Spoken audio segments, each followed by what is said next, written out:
Hello, everybody, and welcome to the virtual open house from Mount Sinai Morningside and West Hospital's Department of Anesthesiology Residency Training Program. I can see a lot of people are still filing in. My name is Brian Mahoney. I'm the Residency Program Director, and who's this guy next to me? Hey, how are you? My name's Akil Upalapati. I'm one of the chief residents here. It's nice to meet everyone. Thank you, everyone, for coming out for this virtual open house. So we are here in the hospital. We are very busy. We're up here on labor and delivery, and we have a pop-in labor and delivery unit. So as we are starting an emergency C-section, Dr. Upalapati is going to start by providing some information about the program. I'm going to step away for just a couple of minutes, and we'll go through a bunch about the program. I've generally found that you guys really like to ask questions. I like to answer questions, and Dr. Upalapati is really good at answering questions too. Allegedly. And we'll take as much time as you want.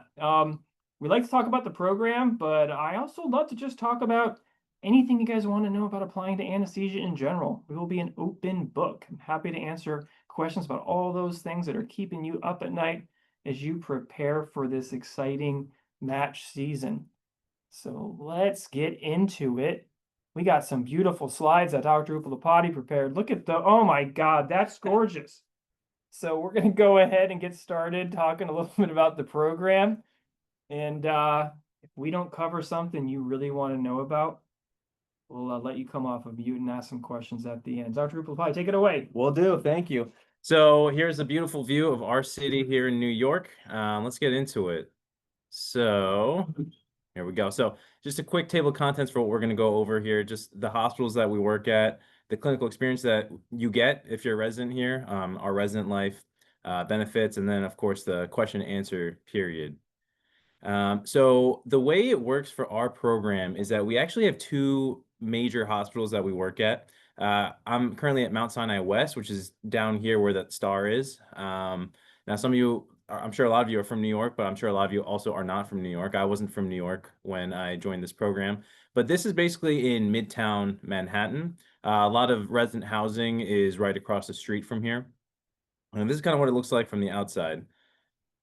Our other major hospital is Mount Sinai Morningside, or we call it Uptown. It's basically on the other side of the Upper West Side. That's a trauma center. We do a lot of our cardiac rotation there, and that's what that looks like on the outside. We also work at Sloan, Memorial Sloan Cancer Center. We do our thoracic rotation there. And we also work at Mount Sinai Hospital on the east side. And we do a lot of cardiac rotations there that if you want to, you can do a transplant rotation there. And we also do work at the Children's Hospital of New York, New York Presbyterian Morgan Stanley Children's Hospital of New York. It's associated with Columbia. It's where we do our peds anesthesia rotations. So this is kind of what our intern year schedule looks like. We recently moved to being completely categorical, so all 18 of our spots are all 4 years. When I was an intern, it was only 15 people at the time, and 13 of us were categorical. But our intern year hasn't really changed that much. Basically, you do a month of emergency department, you have a month of anesthesia, you have a month of elective time, which you can spend in the PACU, in the pre-op clinic, an ultrasound rotation, which I really loved.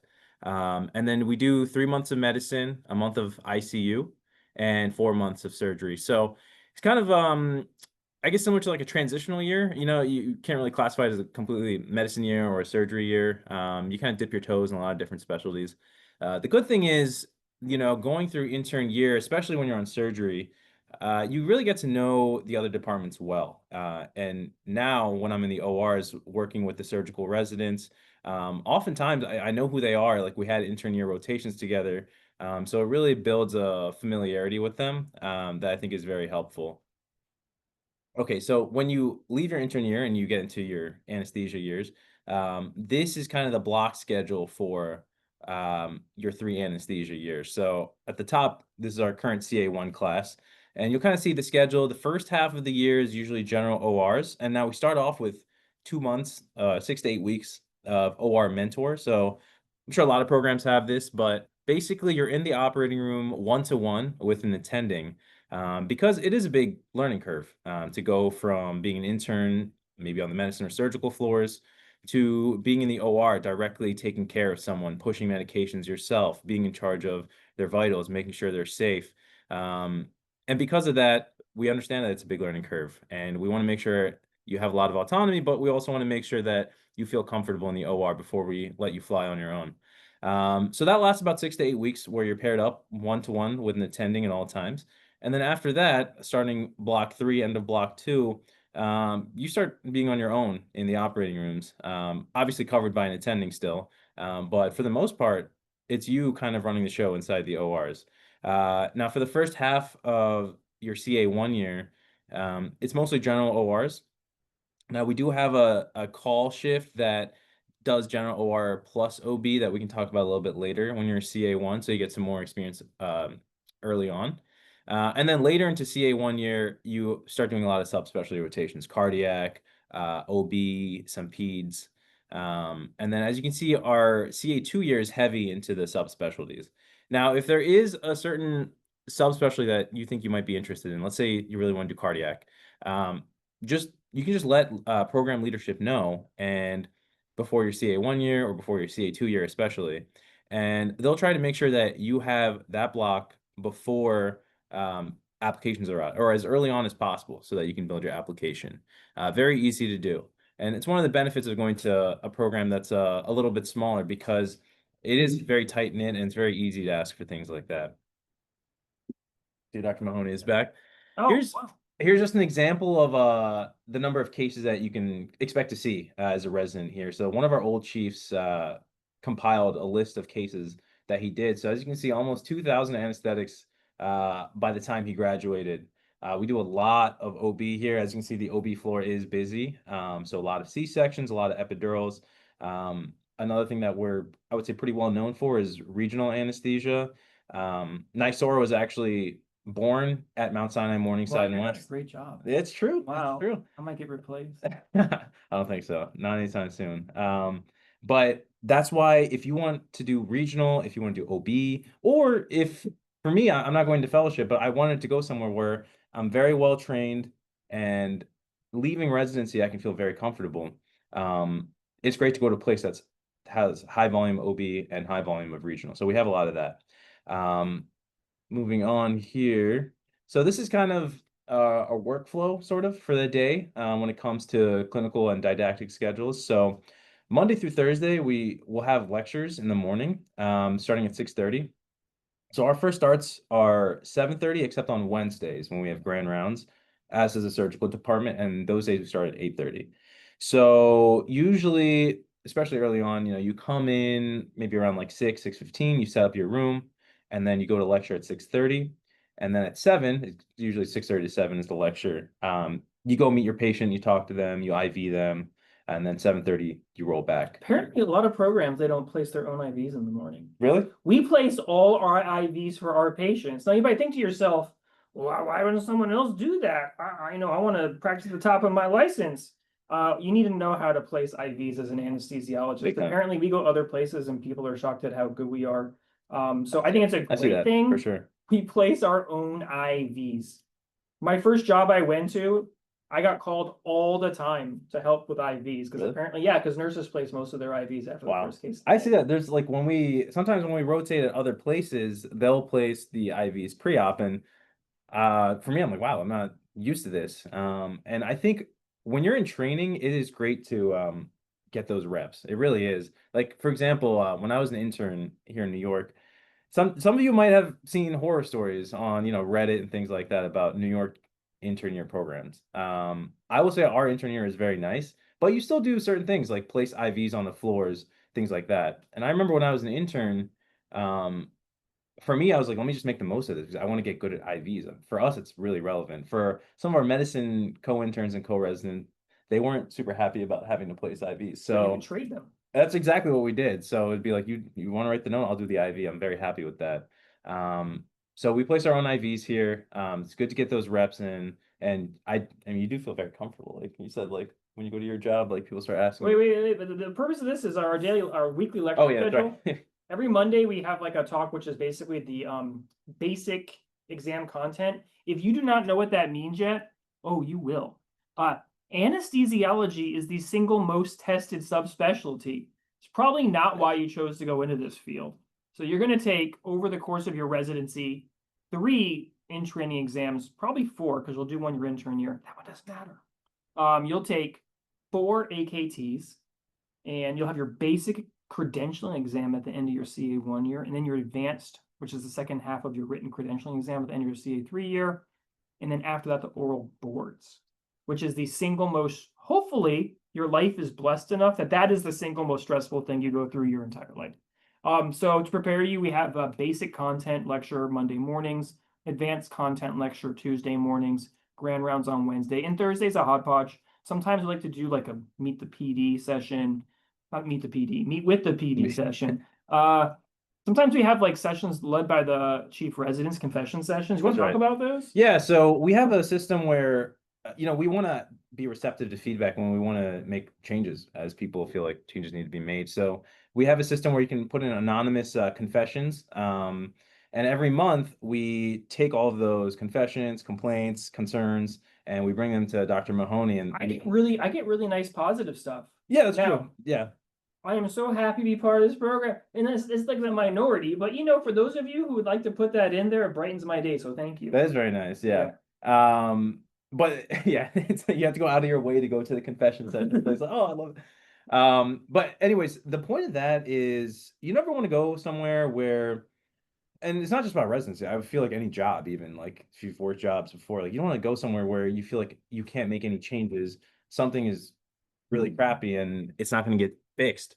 So every month we have confession sessions. So yeah, every month. Wow, every month. Yeah. That's frequent. So we take a look at everyone's comments and then we try to address them and we bring them to Dr. Mahoney. And then, I mean, a lot of changes have been made via the confession sessions. Whether it's feedback on intern year, feedback on your clinical anesthesia years as well. So it's just a great way to give feedback because I know a lot of times too, people don't maybe feel comfortable giving feedback with their name on it. So it's a good way to be anonymized. Do we have other means by which people can get feedback? Do they have to wait for the confession sessions every month? No. We have faculty evals. That's one way to give it. Another way is you meet with everyone every year. Do we have an anonymous feedback form that can be accessed at any time? Yeah. Do we have class reps who collect information? We do. Yeah. So that's the other thing. We also have class reps, as Dr. Mahoney said. So if you don't feel comfortable maybe putting something in a confession session or you want to address something more directly faster, you can go to your class rep and they will bring the concerns to program leadership. And they actually attend the semi-annual program evaluation committee meeting. Essentially, every ACGME accredited program has to do these program evaluation committee meetings every 6 months, and they're invited to both provide input and help give their classmates insight into how the program runs, how the sausage is made, and they could bring that back and keep an open line of communication in both ways. Yeah, I mean, I think the name of the game ultimately is just transparency, and I feel like we do have a lot of transparency here because you have the ability to go through your class reps, confession sessions. So there's a lot of avenues to be heard and see what's going on. Anything else for the? No, you're doing great. Thank you. Aren't you also an oral board examiner? Is that Oh, that's true. So yeah, it's another good thing to, we do another good resource here. So you want to show them the Google boards? Yeah, you have to do control. Let's see if this works. And you can talk about this. Is it going to work? It's not working. Tell them about the Google Drive. All right. So for the Google Drive, so we have this just massive Google Drive of different resources, different rotation guides. Honestly, I still refer to it sometimes. Like if I have a PEDS case, I'll look at the PEDS rotation guide. And it's a great way to just go through the setup again, things to look out for. Are there lectures on it? There are lectures as well. So when you're studying for ITE or basic or advanced, they have ITE specific lectures that we've put on to the Google Drive that these lectures have been given by our faculty. And then the education lectures that happen in the morning, like for example, like respiratory physiology, part 1 with Dr. Chang on Monday, September 18th on this slide. That slideshow we'll put onto the education drive. So if you're like, wow, that was a great lecture, I wish I could remember what was on it or go back to it, it's easy to access it. I think like Donald Trump says, it's huge. It is huge. Huge. It's very huge. We paid for the extra like 100 gigs Google Drive. That's a lot of gigs. It's a lot of gigs. What else? Finger graphic. Oh, look at that. Start beautiful faces. So again, going back to the transparency thing, like there are a lot of ways to get involved with program leadership and with shaping the program when you're a resident here. So like I said, you can be a class representative. We have education residents.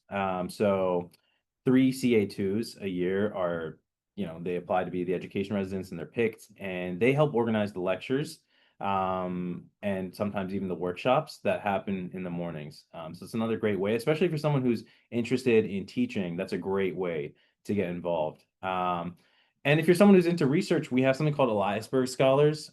So if you are picked as an Eliasberg Scholar, you have to come up with an idea. You get days off or research days, basically. I wouldn't say days off. I'd say research days. And you can use that to do research. What you say, money? And money, yeah, there's money budgeted to fund your research. Yeah. You should be mad. I forgot something. I forgot something that advocacy. residents do here. Advocacy, big time. So that's like my thing. I'm big into advocacy. So I got involved with the New York State Society of Anesthesiologists. We're launching an advocacy track for all residents in New York. So keep your eyes peeled for that. How many delegates do we have now from the residency? I think we have 3. We have 3. Yeah. Very good. Yeah.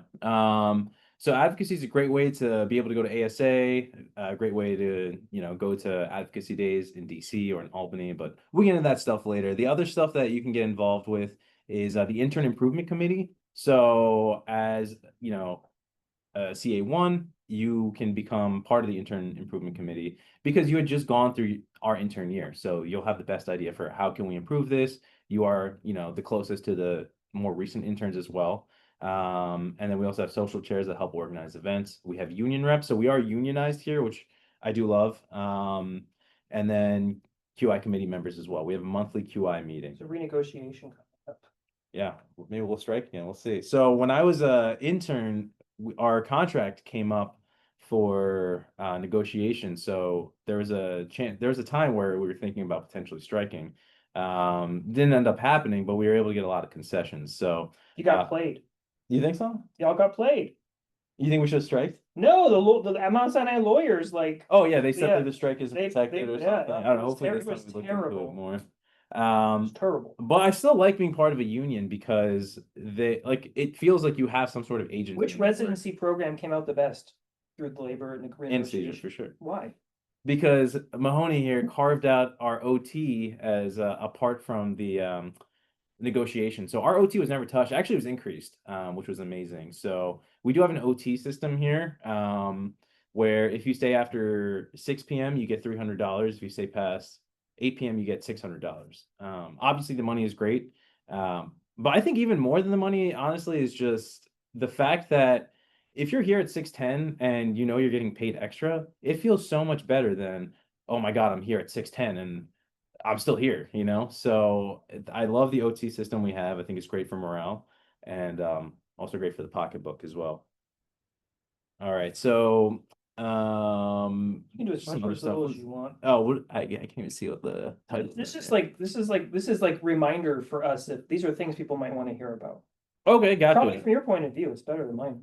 All right. Well, mentorship, formal and informal.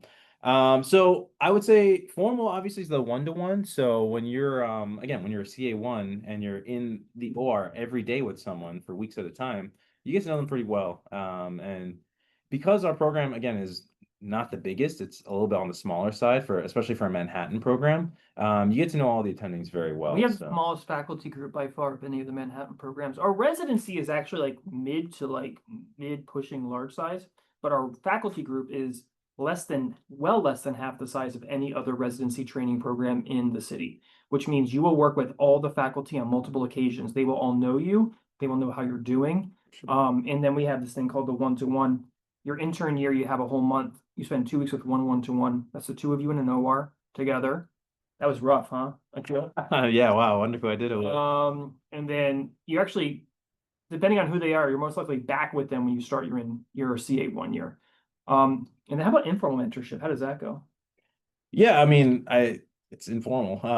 So because you're in such a like small group of attendings, and you work with them so often, you get to know them really well, and you see them day after day, year after year. And by the time you're a CA3, honestly, it does feel like it kind of feels like your colleagues almost, you know. Obviously, you're not there, still you're attending, but it does feel like that. And it you can just like text them about anything. And that's one of the reasons why I wanted to go to this program, was because there isn't that air of I don't want to say arrogance, but let's be honest, like some programs, some schools, there is a very stuffy culture, and we do not have that whatsoever here.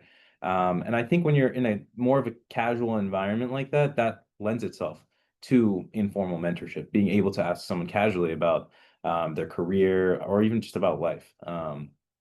So a lot of mentorship opportunities here for sure.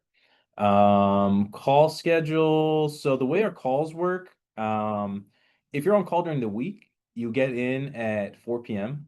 and you leave the next day at 7 a.m. So that means you're off until 4 p.m. the day you're on call, and then you're off after you're on call from 7 a.m. onwards. And then our weekend calls are 24-hour calls. So it's 7 a.m. to 7 Except a.m. for Except for OB. OB is 12-hour shifts. So either we have an OB night float. So for if you're on your week of OB nights, you're on from 7 to 7 on the OB floor. And yeah, I think that's the one exception. Feedback, very easy. Like I said, there's literally a faculty evals that you have to fill out. So rotation evals, and rotation evals that you also have residency to fill eval, out. Yes. confession sessions, Well, yes, anonymous feedback form you can access at any time, and the chiefs check on a weekly basis that and is right. send them to me. Correct, Sometimes though. they warn me first. We do. Yeah. And to make sure I already have a drink in my hand. Yeah. Sometimes. We have the class reps. We are feedback junkies here. Transparency is really important, guys. I like to hear from you. I like to know where you're at, even if it's something that cannot really be changed, addressed. It's still nice to talk about it. It's nice to like say, hey, this is a learning opportunity. Yeah. Let's talk about like how the healthcare system works, Yeah. like how it impacts residency, what's going on, why it works this way. We don't like to do bullshit around here. How about the housing? Yeah, the What housing was is your great. commute? He came in to do this. How long did you drive in? No, I take the subway. Yeah. Oh, actually, The you car's live here. across the Okay, yeah. street. Yeah. So resident housing is great. I would say a strong majority of people live in resident housing. It's right across from Mount Sinai West. It is subsidized. It's significantly cheaper than any sort of market rate apartment that you're going to find here in New York. But you fancy. Uh, I guess we live in so I live with my wife in a very tiny one bed that I don't even know if you can call it a one bed because the wall doesn't even go up all the way. But we live in the Upper West Side, in between Mount Sinai West and Mount Sinai Morningside, which I like. But if you don't want to pay more money and live outside of housing, I would say housing is a great choice. Actually, one of my co-residents, Trisha, her apartment is crazy. She fancy. Yeah, but her apartment is in housing, and Oh. she pays less than I do. She pays for a two bed, and she lives with her husband, and she has windows that face the city, the river, and like she has like another window too on top of that. So she's literally three sides. So the housing is a great option, very cheap, comparatively speaking, and also very easy for the commute. So obviously it's like a 2-minute walk from Mount Sinai West because it's across the street. But for Morningside, we have a shuttle that goes from Mount Sinai West to Mount Sinai Morningside. How long So does that take? like 15 minutes, 15, 20 minutes. And I would say at Morningside, the schedule revolves around the shuttle. So as long as you get on the shuttle, you're not going to be late. So when you see that, oh, we work at two hospitals, commute like, I would say, especially if you live in housing, it is not bad at all. Probably the best commute you'll ever have, honestly. Um, Social calendar and other non-social events. So we do have a lot of social events. We used to have this Christmas party that I think it's back. is it back? I think it might be back.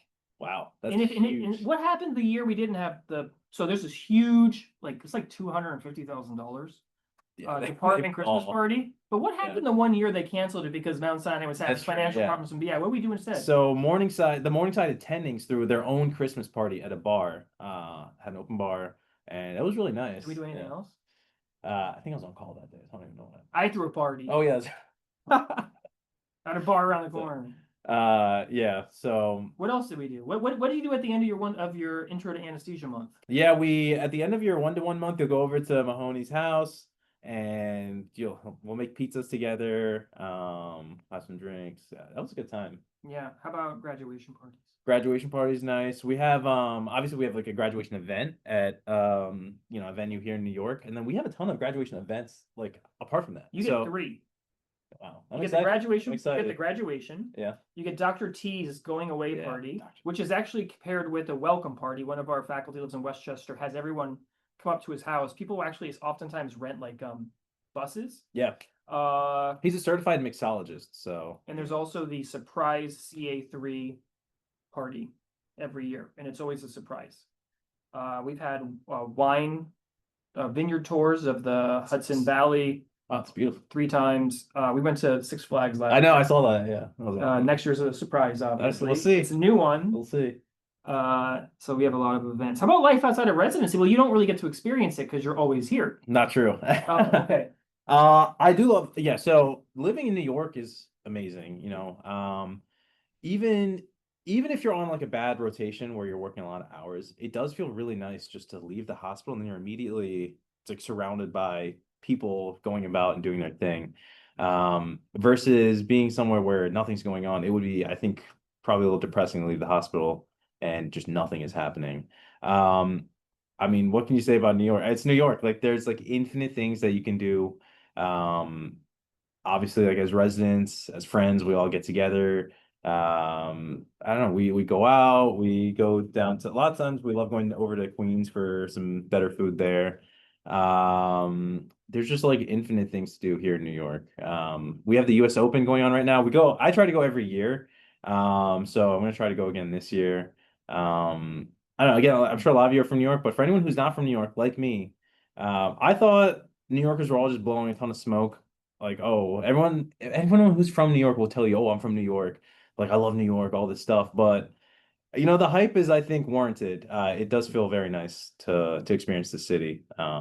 So I love doing residency here. I wouldn't have it any other way. Do we have any? Oh yeah, benefits. So here's our salary. So downtown New York, it is very expensive. I'm not gonna lie, but our salary is, I think, pretty reasonable. And also, like I said, you get overtime on top of this, like I was talking about. So the salaries that you see now, they'll probably go up a little bit more too, because we're going to renegotiate our contract at the end of this year. But because of our OT system, especially, like you can definitely make a good amount of money, especially starting your CA1 years. There's no OT system for when you're an intern. And then we also have some other benefits as well. A meal allowance that you just get up front. So it's just like a $1,300 check basically that you get on the first day. And then we also have an education fund. So let's say you want to pay for some textbooks or any sort of resources, or if you can somehow spin it so that, oh, this iPad is definitely only for education, you can get that reimbursed as well. And then we also get we also get basic and advanced paid for if you do well on your ITEs. And I believe step 3 was paid for too if you pass on your first try. Am I wrong about that? I think it was. Yeah. Yeah, it is. Yeah. Wait, no, Is it not? step 3, yeah. Yeah. It's It paid is. for. Yeah. You just got to pass on your first try. And you do have to pass step 3 by the end of your intern year. But that's probably the way to go because the further you get from medical school, probably the harder step 3 gets. What else? Oh yeah, conference budgets. So the way the conferences work is if you're presenting, you can go for at least one conference, a domestic conference. Let's say like you submit something to ASA and it gets accepted. You can go to ASA, you'll get time off for that, and you'll also get that trip reimbursed with kind of this reimbursement schedule right here. If you get above 75th percentile on your CA2 ITE, you can go for an international conference as well, which is pretty nice. And then let's see, if your advocacy is one great way to go to conferences. So if you're a delegate for the ASA or the NYSSA, you're able to go to those conferences as well and get that reimbursed. So I think, some programs are like not good about going to conferences, which is kind of crazy to me, but some programs like won't give you time off or they won't like reimburse you for your travel. That's not the case here, which is nice. How about time off? Do you take that out of your vacation? No time off from your vacation. Which again would be, I think, kind of messed up if they're like, oh, congrats on your presentation, like you have to take all this time off and pay all this money. But we don't do that here. Great. So is this Q&A time? Yeah. Q&A. Let's stop sharing so our handsome faces are larger. So we would love to see and hear from you. No questions, a dumb question. Again, you can ask us about this program, but also like you have access to a residency program director who's been doing this for 10 years. You can ask general questions about the match, strategies, all that. Please come off mute and fire away. Yeah, I have a question. What's up? So you guys boast, your program boasts a very large fellowship rate. So I just wanted to know what systems did you develop in place in the program to really get that number so high to connect residents to the fellowships that they're pursuing? Yeah, so in the past we've matched a significant portion of our residents have gone into fellowship as the job market has heated up. You are seeing a lower number, like from your class was 6, 5, 6. 5, I think. Yeah, 5. So that's actually lower than what we used to Way do. lower. Our match was great. We have 2 going to cardiac, Duke, one's going to Duke, and one is going to Brigham and Women's Hospital. We're waiting to hear back about pain. And then 2 people are staying for regional. 2 are staying for regional. Pain person's going to stay here too. Newsflash, no one who trains here wants to go anywhere else for pain medicine. Yeah. And people want to come to this program for pain medicine. But we match really well. In the previous year, our peds match is ridiculous, which would seem funny because peds isn't our strong suit. One of our residents is going to CHOP for peds. We had one resident who just graduated from Stanford. Yeah. One just started at Mayo for OB. So we do really well. What's the secret? Well, as you guys go from stage to stage, you might be seeing this right now. Like applying to medical school, it's like you have to get the grades, you have to have the application. Going from medical school to residency, you might be starting to see how much like maybe help from your home institution program directors playing a role, people you know in anesthesia. Going from residency to fellowship or to jobs, it's a totally different game. It really is to a very large extent. Connections, it's not like we're cheating. It's just that, let's say you're taking someone into your institution, like the best thing on their application is a great recommendation from someone that you know and trust. Like I just got a phone call from a anesthesiologist I know through the simulation community in Texas saying, hey, I got this medical student. She's great. You got to give her an interview. It goes a long way. It goes in much farther way for fellowship. I have a really good story. One of my chief residents comes to me. She wants to talk about fellowship. She sits down in my office. She says, well, you know, I'm thinking maybe cardiac, maybe regional, kind of leaning regional. I really want to live in Connecticut. So like Yale's high on my list because that's like where I want to end up living. I'm like, well, if you want to go into regional, let's stop talking. I walked her like 50 feet over to Meg Rosenblatt's office. She's the chair. Not a joke. 30 minutes later, Meg Rosenblatt is on the phone with the fellowship director at Yale saying, I'm sitting here with your fellow for next year. I could see you doing that. And the person said, whatever you say, Meg. So that's just like a really good example. You know, Meg and I, we're out there. I sit on the board of 3 national or maybe international societies, heavily involved in a couple more. Go to the conferences. I know a lot of program directors. I got to be honest, I have 2 kids at home. Now, I used to say I like to spend a lot of time with them. They became teenagers, so I'm liking it a little bit less. But like, I don't do this because I want to be away from home. I do it because I'm your residency program director. I have a responsibility to help mentor you and get you to the next stage in your career. And those relationships that I develop, like all the people I know at the ABA, at the ASA, at the SEA, at SOAP, at PGA, or at NYSSA, like those are the people that I'll be calling upon to help you make that next step in your career after residency. And I think that's what goes such a long way in our success, which both the fellowship match and also jobs. I got a hand up. Hello. Hi, I'm Maham. I'm an IMG.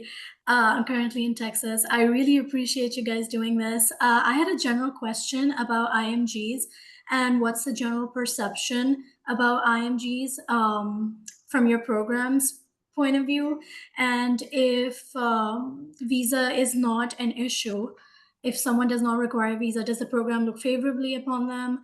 And what else are you guys looking for? Well, the Mount Sinai healthcare system is actually very generous. I don't know how other places work, but I know that we tend to be more generous. Like generous is the wrong word. We take patient trainees with visas. There's not really a problem. We have a whole office that helps us navigate all of it. So we actually, in order for me to maintain the ability to select from that pool of people who are graduates from international medical schools and even osteopathic schools, we do consider applications from them, and like every year we do take at least 1 or 2 applicants who are not US MDs. In order to maintain the ability to do that, so people say this, we do conduct a holistic review of your application. What does that mean? We're looking for character. However, for our IMG and osteopathic candidates, we do maintain very rigorous step 2 and class ranking requirements. So we have one osteopathic CA1. Oh, we have one chief, but also our CA1 who just started, he was #1 in his medical school, and he had extremely high step 2 score. So that is what our osteopathic and IMG residents who do matriculate from those programs look like. But we are, I think, the only major academic residency program in Manhattan that considers those applicants. Yeah. And the reason I do is because there are great people out there, and I don't want to miss someone who's going to be a great resident. Thank you. We get a lot of Canadians here. A lot of Canadians. Usually Canadians who go to US medical schools. But one of our chiefs is a Canadian. And I think we get a lot of Canadians because of the visa thing for Sinai. And Oh, really? we love our Canadians. They're much more polite. I see Lena has her hand up. Hi, I'm Lena. Thank you so much for this talk. I just wanted to ask a question about signaling. So signaling is a big thing.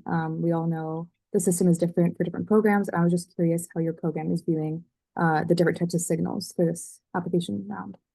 So to be honest, you guys probably are like a little intimidated by signals. I think it's actually a great system. There's one major downside of signaling, and it's that you have to do a lot more research before you send your applications out from Eris.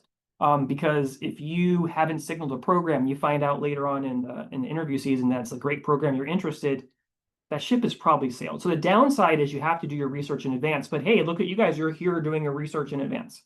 Our program gets about, last year and the year prior, the numbers were about the same. We got about 300 gold signals and 300 silver signals.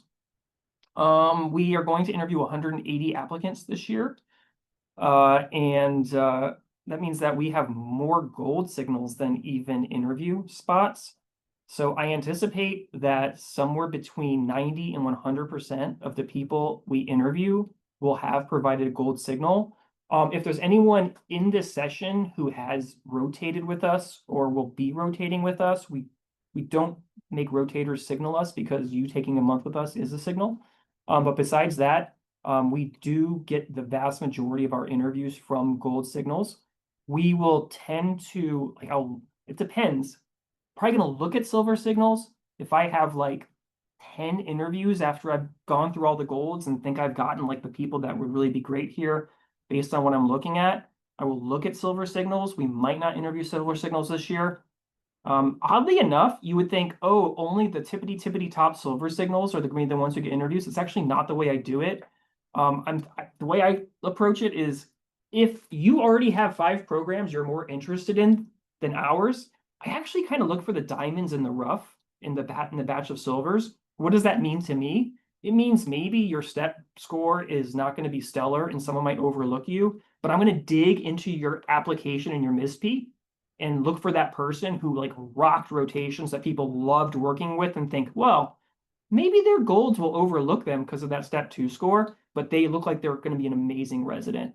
So I guess the take home is our program gets a lot of gold signals, and we almost exclusively draw from that batch. To the best of your ability, try to get a sense of how programs work. Like some of the programs on like in the outer boroughs of Manhattan, the silver's probably gonna get you an interview. The ones in Manhattan, you probably need a gold. Every program's different. I don't know all of their stats. Thank you. Farida. Hi, I'm Farida. I go to Rutgers in New Jersey. We love Rutgers. Yay, that's so good to hear.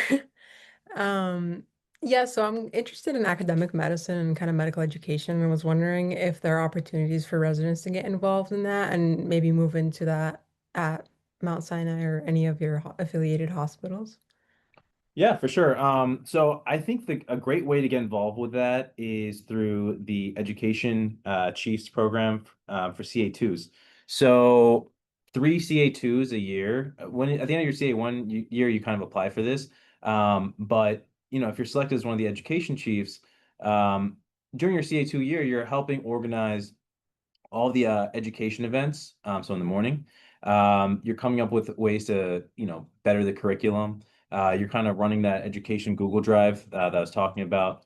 And these people usually they have a pretty significant impact on the program because again, you're the one who's helping shape the education curriculum.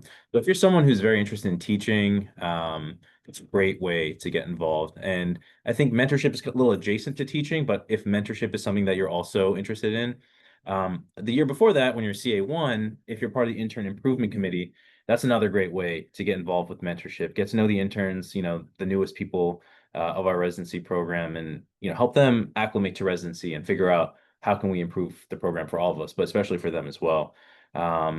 And again, because I know you said like our program's like a little bit on the like bigger side, but I still feel like it's small from like Manhattan. Smaller at least, it's not like 27 plus people per class.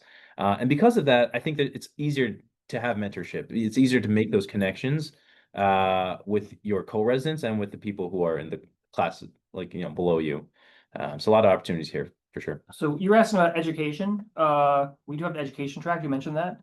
The education track resident who's Akil's co-chief, his project is on the use of VR. Did you mention that? I did not mention Okay, that, never actually. mind. Yeah, I that's don't want to say very, the no, same that's thing good, again. that's good. He's doing VR. So we actually the company that produces the VR equipment we use coming in like 2 weeks to do a grad they round. are. And they're integrating like regional modules, so like regional block modules. What's unique about their like VR technology is it integrates ultrasound. So like you put it on and you put a probe on a virtual patient, and then like the ultrasound image comes up.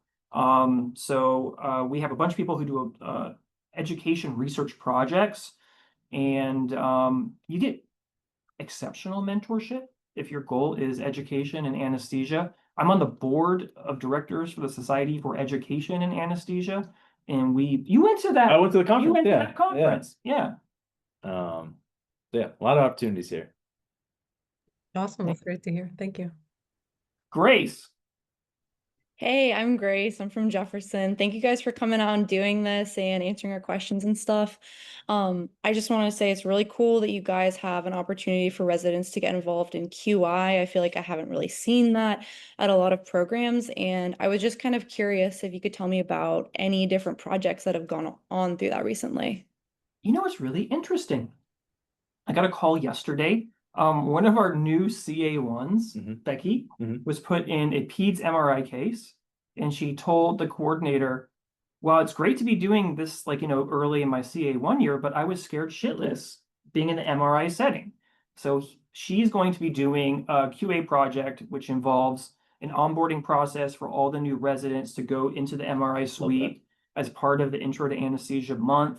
It's going to include not just like a tour that will be ongoing, but also like an outline for them to be put on our Google Drive and on our intranet to go over like the requirements and make them all more comfortable. We have other things like, creating QR codes with ACLS for patients with blast, which is above the carts that have local anesthetics. Actually, the residents who are on the QA committee, are you on the QA committee? Yeah. Have you presented a case yet? Not yet. But every month the QA committee does meet, and you can present a case there. And also apart from that, we have something called peer learning sessions, or some people call it M&M, So that is something that we take from the QA meeting and we present those cases during grand rounds. So every month we have that. And then, yeah, like Dr. Mahoney was saying, like a lot of QI projects are going on. We're firing one up for the Belmont Rapid Infuser too. So a lot of people, if you're in a trauma and you have to use the Belmont Rapid Infuser, which basically can transfuse a ton of blood all at once, it's very nerve-wracking to set it up for your first time. So we're trying to set up a system where, again, we have a QR code. You can watch a really quick video. Oh, and we also had a workshop this morning. Yeah. Oh. Yeah. So, anyways, a lot of opportunities for QI and QA, and it's very easy to join the QA committee too. Like I said, it meets every month virtually via Zoom, but you literally just sign up, and so you can just join the meetings. And if that's something that you're interested in, if QA is your project, QA and QI, it's very easy to get involved with that. We have attending here Dr. Jason Lee. He's the head of our QI, and he's super responsive, super involved. So again, a lot of opportunities for that. Okay, awesome. Thanks. Got a question from Michelle. Just want to say thank you guys for your time again. I think you kind of touched on this with DO and also international medical students, but are there any for USMD students? Are there any step 2 cutoff scores or any other characteristics that you're looking for in applicants? So USMDs, no, we actually don't have a step 2 cutoff score. By the way, go Kansas City. I visited your fine city. My former resident Donish, who's now a pain doctor out there, got married, and I went out there to his wedding and experienced burnt ends. Go Chiefs. And also the barbecue. No, the only real cutoff we use for USMDs is we're really big on people who are going to be like great team members and great residents. We like teamwork, good communication skills, great attitude, work ethic. So the only cutoff we use is we do look at dean's letters, and if your schools do use like quartiles or quintiles, we tend to not interview people who are in the bottom quartile or quintile. I gotta be honest, like my ideal kind of candidate is the person who I think is going to get overlooked by programs that don't actually look at your applications because of a step 2 score, but like rocked clinical rotations. Those schools that like separate out like clinical performance from performance based on shelf exam. I like those MISPs more because like it really hones in on your clinical performance. We look at those comments. We just want to see people who are going to come here and make life better for their patients, their colleagues, be delightful for our faculty to work with and maintain like good esprit de corps. So the short answer is no, there's really not a step 2 cutoff.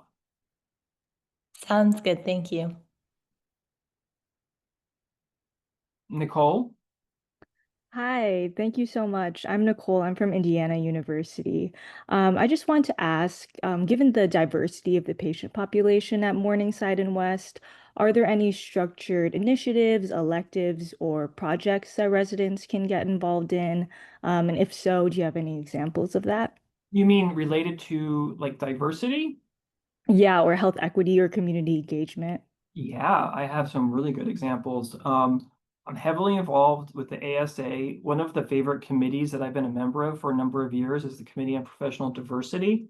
I actually just last week attended the review session where we go over the mentorship grants, which are hosted by that committee. We've had residents who have actually gotten money from that mentorship grant. One of those former residents just texted me, Olga. Oh, really? She nice. liked our Instagram post. Oh. So she did a project actually with one of her co-residents, which was looking at the role of implicit bias, microaggressions in the workplace. It was a simulation-based project. We were doing actually bystander training. So we did like simulation scenarios and people could like, we recorded them. And the point was to like show like some episodes. And how do we get the episodes? They reached out to anesthesia residents across the country and got anecdotes, and we used those anecdotes. And then we did bystander training. Like, hey, if you're like there and you hear it, and the person like who's on the receiving end of this is like uncomfortable, how can you intervene? And there's like all these tools you can use to intervene. That same committee has a really, really fun event they do every year at the ASA. They find a middle school in the city. So there's going to be one in San Antonio coming up. And that middle school is generally a middle school that hosts students from like lower socioeconomic status. And the point for us to go in is to say, hey guys, you too can be an anesthesiologist. We have workshops. I do like an epidural workshop. There's an airway, not workshop, like station. There's an airway station. The last school that I went to was in Philly. It was this amazing school. These students were just like super inspirational. Why do I say that? Because sometimes middle school students suck, and sometimes it's like kind of awkward because they're like all over the place. But these kids were awesome. And I did a epidural workshop. They all came by. We did a cantaloupe. So I bring a resident to that every time. It's really fun. Those are a couple of examples I could think of off the top of my head. Cool. Thank you so much. My pleasure. Philip. Hi, thank you so much for doing this again. Like everyone said, I'm Philip. I'm from the University of Arizona in Phoenix. Hi. Yeah, yeah, I'm just hoping to get a little bit closer to home on the east. But I was just wondering how your relationships work with the CRNAs that work at the hospital, and how do the cases get selected between your residents as well as the CRNAs? You want to take the first part, like the second part? Yeah. I think our relationship is very collegial. We're relieving each other. So sometimes for lunch breaks, like a CRNA will come in and get us out for lunch break, or sometimes at the end of the day, let's say their shift is ending, we do have to relieve them if we're here late.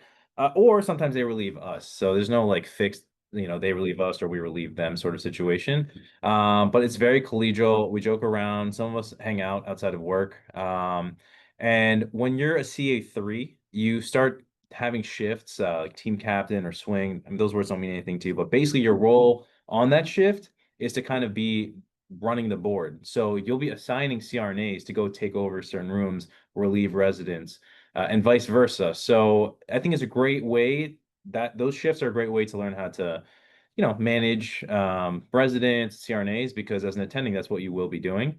And it's easy to do here because we do have very collegial relationships with the CRNAs who are here. And a lot of them have been here for a while. So like the attendings like know them very well. We know them very well. So yeah, it's a great relationship. And towards your second question, I actually have let me see if I actually have evidence of what I'm gonna show you. So but usually one of the APDs makes the daily schedule, so we make the resident assignments. So yeah, we're one of only a few programs that I know where the residency office does the resident assignments. And let me see, wait, I'm not sharing, am I? Am I sharing the screen? Am I sharing the screen with you guys? No. No, not yet. How do I go back to the Share Zoom? it. Oh, right there. It's good. It's good to have young people. They know how to use I don't Zoom. know.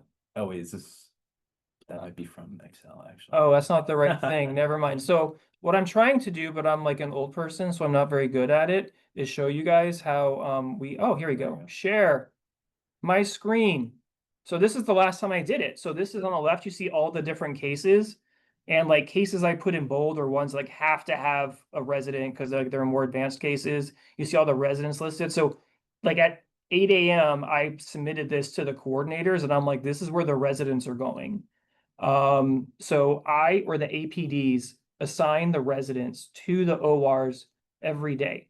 Now, granted, this is a big department. There's a lot going on. Sometimes the coordinators call us back and say, like, for these like logistic reasons, can we do this? So, like, we work together. But no, the residency office assigns the residents. What do CRNAs do? The rooms to which we have not assigned residents. Okay, awesome. Thank you so much. Thank you, Kush. Hi, thank you again. I'm Kush. I'm from Central Michigan. Quick question for you guys. As a new resident, as like a new SCA1 eventually coming into your program, do you think there's any initial like steep learning curves that residents usually experience? And if you had any experience for like a new resident coming to your program, what would that be? Yeah, I think there is a steep learning curve. Just the nature of our field it's not something that you've ever done in medical school. It's not something you do much of intern year. We do have a month of anesthesia, but it's not like you're doing anesthesia or anesthesia related skills when you're, working the floors on medicine, which is why we have the one-to-one system. So that's why for the first 6 to 8 weeks, you're paired with an attending. Starting intern year. And actually starting intern year, starting with your intern year anesthesia rotation. And that helps you get up to speed. It's a safe environment for you to, develop your skills and, learn how to intubate, learn how to place IVs, learn how to clinically think about the picture while you're in the OR. So that is definitely something that I think any program should have, because it's otherwise it'd be way too much just to get thrown into the ORs immediately. And that's also why we have during your CA 1 year, when you're in your 1-to-1 months, we have a specific education program for new CA 1s, just to help them get up to speed, go over the basics, basics of pharmacology, how does the machine work, pharmacodynamics, basically all the foundational concepts of anesthesia are covered during those months. And then, sorry, what was the second part of your question? I was asking if there was any advice that you had for a new resident coming into the program. My advice would just be that it's all about just having a good attitude. This place is going to train you well, very well. And as long as you just maintain a positive attitude, be willing to learn, take pride in your craft, because ultimately you're the one who's going to be an attending anesthesiologist one day. You're the one who's going to be taking care of patients on your own. You want to be good at that. So just having that sort of mentality, I think, is the best sort of advice that I can give. We have those sim labs. Yes, we do have the sim labs too. That's another thing that we have. And that's not just during like your 1-to-1 months too. We have it a little later as well. But that's like a controlled setting during your 1-to-1 months where you go over different OR emergencies with Dr. Mahoney, who will, try to throw a ton of different scenarios at you. And that's a great way to go through that in a safe, controlled environment. And this is someone who's done a sim fellowship and written a textbook on sim, so he knows what he's talking about. Yeah, done some sim. Anyway, thank you. Nikita. Hey y'all, I'm super excited to be here. My question is about kind of like towards faculty leadership in the department. So I'm a non-traditional applicant. I was in an integrated vascular surgery residency. And during my time when I was an intern, we had 3 attendings leave out of 5. And then we also had our chair and PD leave. Do you anticipate any big changes like that happening in the upcoming years? Well, I have some. Do you have more to the question before I start talking? I'm sorry. No, please. That's the main gist of it. I'm sure you understand. Yeah. I actually just got some hot goss. Oh yeah, what is it? Yeah, our chairs stand for at least another half decade. Oh really? Yeah, Big, he doesn't know big. that I know. Because people were. She like, doesn't maybe know she that I knows? know. No, That's so huge. she's. I heard that she's told our hospital leadership that she intends to stay around to like 2030. She had some new grandkids. I think she wants to like maintain a steady source of income for her kids that are doing fine, but like they're not doctors. I love my job. I'm looking to get a new mortgage on a 3-bedroom for my kids. My daughter just started high school. She's starting high school at Bronx Science. My younger daughter loves living in New York, so no, we like it a lot here. About faculty retention, we just hired 12 faculty, and more than half of them are graduates from this program. Wow. A lot of programs experienced a lot of turnover over the last since COVID. There's been a huge shortage of anesthesiologists. There's been a kind of like an arms race in terms of pay. So as like all these like other places are offering money, people are moving a lot. We experience some of that too, to be totally fair. But we're really healthy. There's another program in the city. I'm not going to name names, but they have the same one as us, who didn't hire any of their graduates. We hired 12 people and more than half of our graduates. That's awesome. Thank you so much. Tristan. Hi.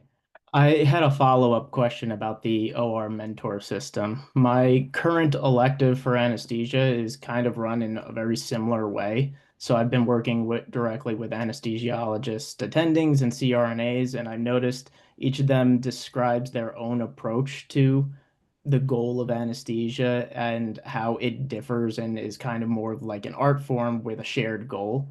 How does being paired with a single attending or maybe multiple attendings, how does that get supported with the new residents developing their own unique style towards optimizing patient care? Yeah, so that's a great question. As you stated, there's not just one way to do anesthesia. There's a lot of different ways.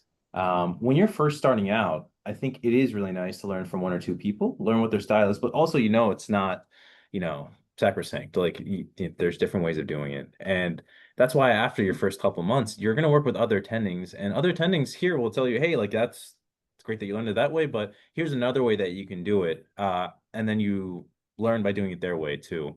And by the end of your, 4 years here, you're going to have seen the same cases many times, but done in many different ways. And you'll kind of figure out what your own style is. Like I definitely have a certain style that I really like now, and I have tailored a lot of that style based off of this one attending who I really like. And that attending, I didn't work with that attending until probably like, 3 or 4 months into CA 1 year. And that's his style, is like the style that I absolutely love. So as you work with different attendings, and I think this is kind of the case for anywhere that you go, you're gonna figure out the things that you like about certain styles and things that you don't like. But that's a very good point that, there's many ways to do anesthesia. But if I'm your one-to-one, you definitely get yelled at a few times by other faculty because I do big picture anesthesia. They're very detail oriented. So, one person's going to be like, what the fuck are you doing? And that's how you learn. It's great. I've experienced just a little bit of that from my own electives, so I have thick skin. That'll be fine for me. Thank you for that great question. Matthew, you guys got questions. We like that. How we doing, y'all? I had a question for someone who's not Wait, from. where are you from? You're saying y'all. You're from down south? Somewhat. I'm from West Virginia. I go to Marshall. Oh, that's farther south than most of the South. I don't know how it's considered south, but I mean, yeah, I guess. I had a question for someone who's not from the city. How did you feel, getting there your first year, going to all different places throughout the city? How did you feel like you got acclimated there? Was it tough? Was it, Yeah. Yeah, great question, man. So I didn't grow up in the city. Like I grew up in like, Maryland suburbs.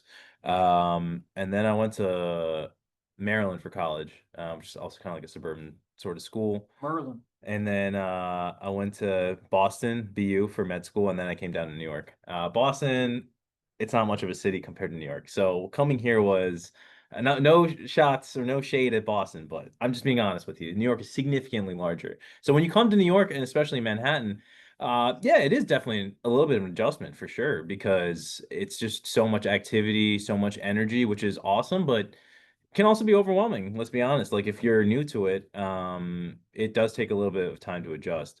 But that's, one one of the tough things about New York, I think, is not having that much space. I will say with resident housing, it is nice that you get a good amount of space for what you're paying.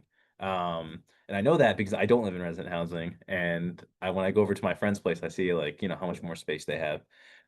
So there's definitely, there's an adjustment period, but I think quickly you'll come to love the city. And the good thing is, if you're feeling like, oh my God, like this is way too much energy for me, I don't like it, you don't have to be in Midtown all the time. Like we have tons of greenery. Obviously, people say Central Park, but we're right next to Riverside Park, which a lot of people say is even better. It's on the river. It doesn't feel like you're like really in the city when you get into some of these parks. So there's a lot of greenery around. And if you want to get away from like the hustle and bustle of things, there's some quiet neighborhoods out there for sure. I actually live in a kind of quiet neighborhood. You do, yeah. That's in Manhattan. Listen, New York's great. It's a different way of living. You live in the burbs, you're like in your fucking house, all alone with your big ass TV and your couch. Everyone else is in their own house, staring at their own screen. In New York, we have smaller spaces we live in because you live in the city. You sleep in your apartment. You live out there in the city, at the restaurants, in the parks. Like that's the beauty of being here. You're gonna be a resident. You're gonna live in the hospital. No. Anyway, resident. I came here for residency medical school and residency many years ago. I went away for fellowship, my wife's fellowship. I was dying to get back here. I was never a New Yorker prior to my medical training. I can't leave the place, and that happens to a lot of people. Like you're from Maryland. Where do you go next year? I'm gonna stay in New York for sure. Like I came to New York being like, okay, this is like a quick 4-year pit stop, but I don't know, man. I just fell in love with the city, which I didn't think was gonna happen because yeah, like you hear about all the cons coming to New York. Oh, there's no space. Oh, it's super crowded. Oh, it's crazy expensive. But you don't. And all that is true. So I can't lie about that. But what you don't experience it's impossible to experience the pros of New York without actually living in New York. like there's just something to the fact that, like, let's say I get home tonight and let's say it's super late, let's say it's like 10:30. I can just leave my apartment and then immediately find tons of places to eat at. I live literally right next to Central Park. I live like 3 blocks away from the Museum of Natural History. Like, it's kind of like when I brought my parents over to my apartment, they were like kind of shocked by the neighborhood because it's amazing, man. I don't know. I don't want to sound like I'm hyping New York too much, but I match amazingly every year, and I want to think it's because I'm so handsome and charming, and my residency is amazing. It's probably to a large extent this city. Anyway, we should get to the next question. Eric, what do you got for us? Hey, my name's Eric. I'm also from Maryland. Go to Nice. school at the University of Maryland School of Medicine, so I appreciate the Maryland shout out. Go.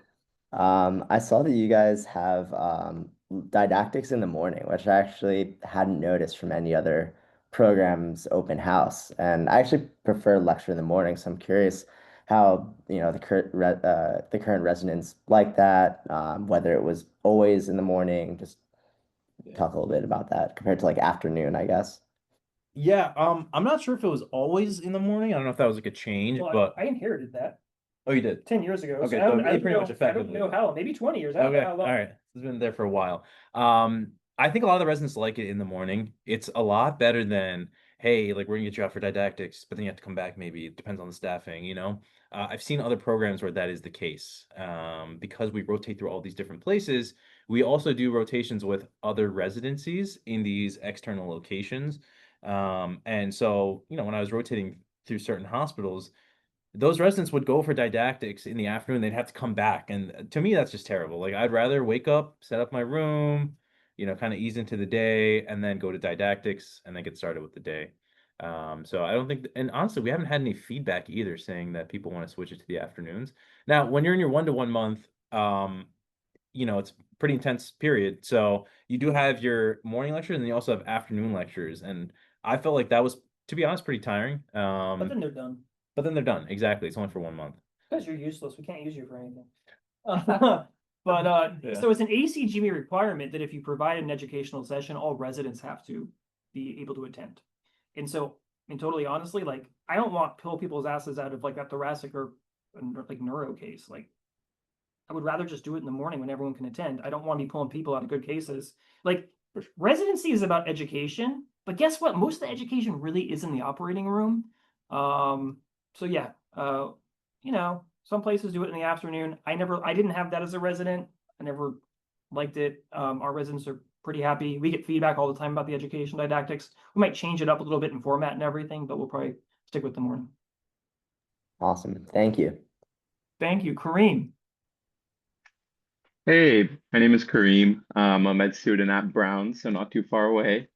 And sorry in advance for asking this and putting you in a hot spot in front of Dr. Mahoney, but could you share your least favorite part about the You program? know what I'll do? I will leave the room. You'll even hear the door close. And I don't have cameras and lights on. All right. I wait for you to close it. Yeah, I think my least favorite part of the program, I think it's maybe a couple things. Like one is it's kind of nice experiencing different hospitals like Western Morningside have very different vibes. But sometimes it would be nice if they're just like one hospital, It is a little bit annoying to like go from place to place. And sometimes during the day you do have to go from West to Morningside. You'll just take the shuttle, so it's not a big deal. But that is a little bit of a headache. And then the other thing is, I mean, for me, I'm not really big into research, to be honest with you. Like, I just kind of, I was like, oh yeah, I love research. I did a ton of research in med school, but you just play the game. Let's be honest. Like, some people do love research, so I don't want to knock it. And that's very admirable. But personally, not a huge fan of research. If you're someone who's big time into research and you're like, I want to be involved with these massive studies, we probably don't have much of that here, to be honest with you. So our research is more like QI. We do still do research, especially in like regional anesthesia. We do have a lot of research there. But if you're trying to do like big time intense research, I don't think we have that much of that here, to be honest. Other than that, man, I don't know. I really do like the program, not just saying that. I think it was a great choice for me. It's a great environment, and I think you do become very competent leaving this place. So Appreciate it. Thank you. yeah, no problem. Anna. Hey, Keel. Hey, Uh, how's it going? how are you? Good, how are you? Good, thanks. Thanks for doing this. Of course.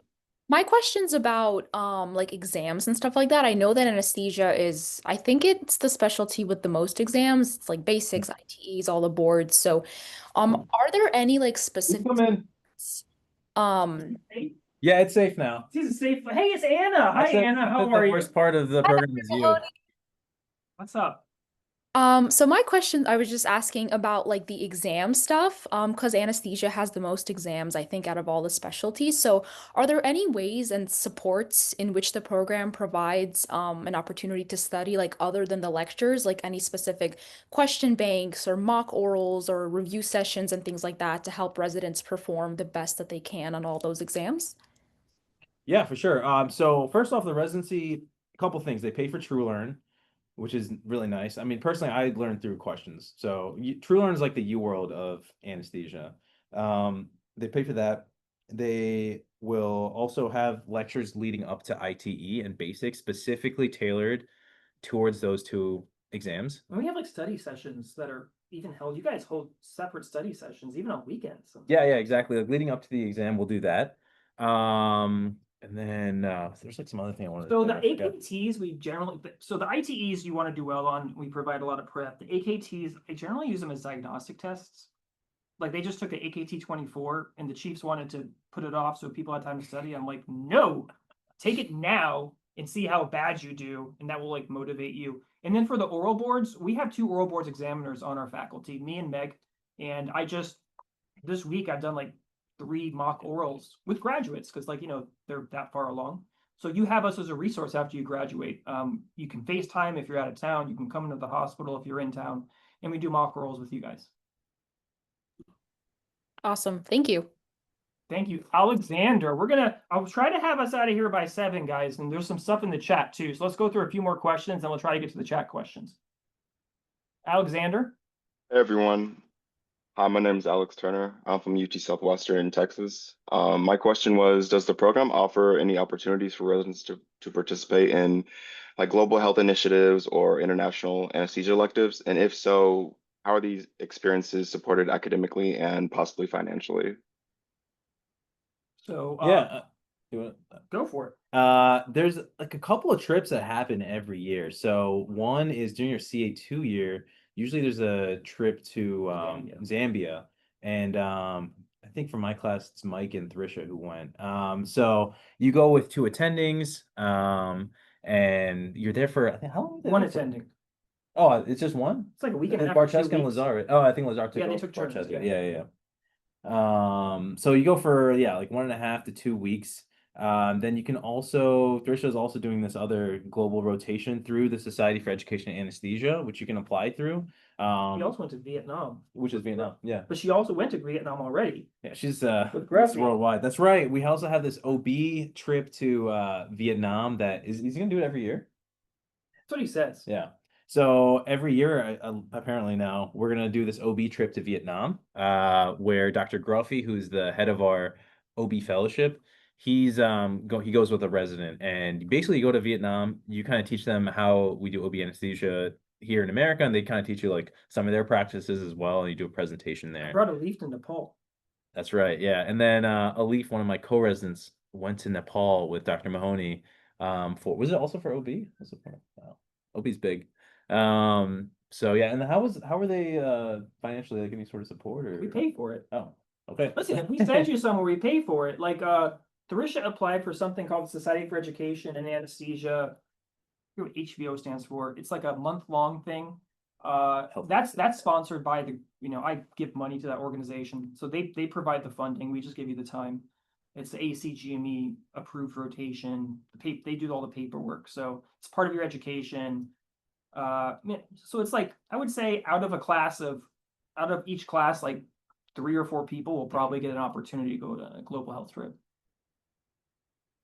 Thank you, Alex. Thank you. Serena.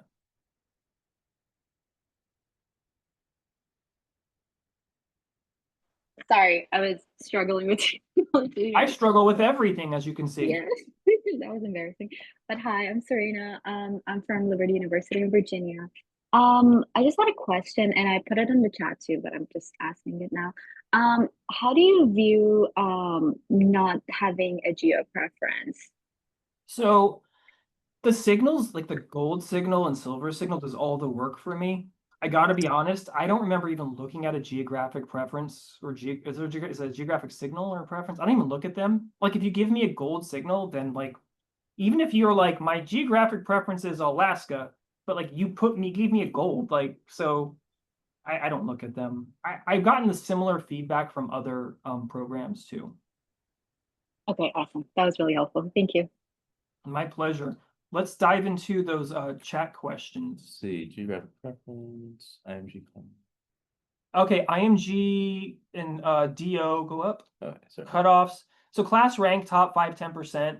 And step 2, like it's going up every year. I gotta be honest. If I had to guess, I have to like look at what the step scores are like coming in. It's probably gonna be like 260. It's for IMGs. Are you saying for IMGs and specifically? DOs. Okay, gotcha. Yeah, both of them. Like honestly, the DOs that match here, like Kyle was number 1 in his class. I think he got like 270s. And that's the intern Sam, he was top like 5-10% of his class. I think he got like 260s. John Choi broke it. Is actually didn't. It's like when you put a lab sample in, it cannot read. And John Choi was top of his class. He's one of our chiefs. We consistently recruit DOs and IMGs, but the way that I can guarantee that, my GME is like, oh, you guys are doing so well. Why are you looking at these other groups? I'm like, look at this applicant, look at this resident. They're amazing, and they agree. Would you be able to share a little bit about ICU exposure? Yeah, totally. Yeah. I'm actually in the surgical ICU right now. That's my rotation. Loving that, huh? Yeah. Is that the best or second best rotation in residency? I would say it's the best. The best on the bottom. On the bottom, yeah. If you flip it upside down. Flip it upside Okay. down. So ICU exposure. So during your intern year and your CA1 year, you're in the medical ICU. And you're paired, if you're a CA1, you're paired with one of our interns. If you're an intern, you're paired with one of our CA1s. So you have the same schedule, which is really nice because, you get to know someone else in the department really well. And so honestly, medical ICU, it's annoying, but it's not that bad. No anesthesia attendings there, though. Then the surgical ICU, we do have anesthesia attendings there. 2 of the SICU attendings are anesthesia, Dr. Dar and Dr. Lazar. I like the SICU. The only difficulty, to be honest with you, is like our schedule is a little tough there. We do have Q3, Q4, 24-hour calls. So I would say that's like our toughest rotation for sure. But the reason I like the SICU is you get a lot of autonomy, a lot of independence. Like it's very different from the MICU where people are like terrified of putting in an A line. In the SICU, if you want to put an A line, you just put in the A line. Your attendings trust you. It really is kind of feels like an extension of care from the OR, where ultimately everything in the OR is basically critical care. And then it just kind of feels like an extension of that into the SICU. So you do 2 months of that during your CA2 and CA3 year. And then your CA1 and intern year, you do 2 months of the medical ICU. And that SICU's in one of the 3 trauma hospitals in Manhattan. So one of our 2 main sites, it's about 60% West, 40% Morningside. Morningside is one of the 3 main trauma hospitals in Manhattan. So how broad is resident exposure to advanced high acuity cases like transplants, ECMO, major cardiac and thoracic, open aortic? So aneurysms, we do. Open aortic repairs. Open aortic, we do a lot of interventional TVARs. Yeah. Open a lot. We have thoracic surgery here, but a lot of our thoracic cases our residents are getting when they go to Memorial Sloan Kettering Cancer Center. We do not have ECMO in this hospital. We do have it uptown. We do have major cardiac uptown, but a lot of our residents interested in cardiac will go across the park for cardiac transplants. You saw that the case list we showed saw Andre did 1 heart transplant. And actually, Sinai on the east side does liver transplants, and residents who are interested go there. We do not do transplants in Mount Sinai Western Morningside. So people who want to see transplants do go across the park for those cases. Gold and silver. How many total schools do you recommend students apply to? So it depends on your application. If you are like applying non-traditionally for a PGY2 spot, I think you should apply it to every single program that has reserved spots. If you are applying right now, graduating medical school, from a USMD school, you should use your 15 signals and you're going to get little to no reward from any further schools you apply to. I think the data showed that those people who applied to like 50, 60, 100 programs on average got 1.5 interviews from all of those programs they applied in total for all the programs they applied to without a signal. That's what the data shows. So my recommendation, if you're a decent applicant, you got 15 signals, use them and do all your research right now and decide where you're going to use them, because that's unfortunately a really important decision to make. What each portion of each class comes from students who have done aways with you and who are just staying. Let me look at the most recent class. So 1, 2, 3, 4, 5. 5 people in the current intern class of 18 did in a way. And the class above that, I think it was a little bit more, maybe like 6 or 7 of the total did in a way. And what do you think sets our program? You talked, our residents actually interact a lot with residents from other programs. What do you think sets us apart? I mean, definitely the culture, and I know that's like some, everyone says that. Oh yeah, like we love our programs, our culture. Oh, we love our, programmers of the people. But genuinely, it is the culture, and I can tell you that for sure because we do interact with people from other programs when we go on our rotations, and the culture is super different. And even when I talk to, my friends from med school who are in anesthesia, who are in different different specialties, the culture we have here is very unique. And I would say the reason is, again, we don't take ourselves too seriously. I think it starts from the top when you have a goofball like Dr. Mahoney here, who's a PD. And it just allows you to be yourself. Like, I feel like if you're in a stuffy environment, if you feel like, oh my God, I have to say the right thing and like I have to act a certain way, that interferes with your own learning. Like, you can't like feel comfortable and at ease when you're in a place like that. But here, super laid back. A lot of the attendings are young too, which is nice. It's very easy to relate to them. Not that you can't relate to older attendings, but it is nice. So I definitely think the culture is really big. And the other thing is, I think we get a lot of autonomy very early on, which I really appreciated. Like very early on, I was, like extubating on my own, obviously telling you're attending, but they give you the trust to do things like extubate on your own while they're like watching from outside the door and stuff like that. And building up autonomy is super important for building up your clinical skills for when you graduate. Well, thank you guys for taking your evening to spend time with us and learn more about our program. I think this is going to be the only virtual open house that we do. So thanks a lot. Parting word of advice or wisdom for you guys. Have fun doing this, y'all. I know you're scared. I know you're nervous, but you're not going to be your best self and present who you are if you come across like that. Just have confidence in who you are. Let us see who you are in these interviews. And you're going to do great. It's like dating. You don't want to go home with the wrong person. If they don't like you, you're not going to like them. So just like go out there, get to know people, be yourself. It all works out. You have a glorious opportunity to become part of what I think is the most fun profession. The things that we do for patients, like the skill set that you're going to develop, like you're going to be this huge resource and benefit to society, to all the people you interact with. You're going to go home every single day knowing that what you did mattered and you made a positive impact on people's lives. So think about all of that while you're going through the process.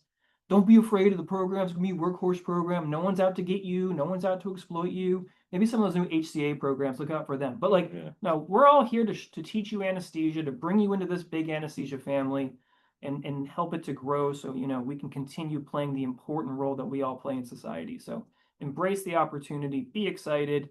You have an awesome next step ahead of you in your lives. And with that, peace.